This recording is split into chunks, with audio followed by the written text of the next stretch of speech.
കടുത്ത വരൾച്ചയിലും നെല്ലിലെ ഈർപ്പത്തിന്റെ പേരിൽ കുട്ടനാട്ടിലെ നെല്ല് സംഭരണത്തിൽ ഇത്തവണയും നെല്ലുടമകളുടെ ചൂഷണം. ക്വിൻ്റലിന് 5 മുതൽ 7 വരെ കിലോഗ്രാം വരെ നെല്ലാണ് ഈർപ്പത്തിന്റെ പേരിൽ കുറവ് വരുത്തുന്നത്. സർക്കാർ നിജപ്പെടുത്തിയിരിക്കുന്ന കണക്കനുസരിച്ച് 100 കിലോഗ്രാം തൂക്കമുള്ള 1 ക്വിൻ്റൽ നെല്ലിന് 2 കിലോഗ്രാം വരെയാണ് ഈർപ്പം, പതിര് എന്നിവയുടെ പേരിൽ കിഴിവ് അനുവദിച്ചിരിക്കുന്നത്.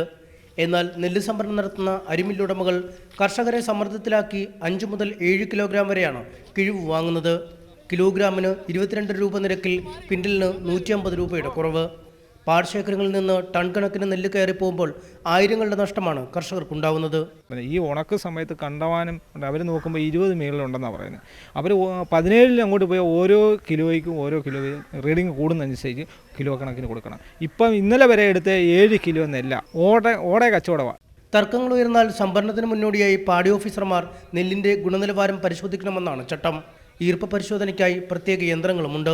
എന്നാൽ മില്ലുടമകളുമായുള്ള ഒത്തുകളി മൂലം പരിശോധനകൾ നടക്കാറില്ലെന്ന് കർഷകർ ചൂണ്ടിക്കാട്ടുന്നു. വിഷയത്തിൽ സർക്കാർ അടിയന്തരമായി ഇടപെടണമെന്നാണ് കർഷകരുടെ ആവശ്യം. ന്യൂസ് 18 ആലപ്പുഴ.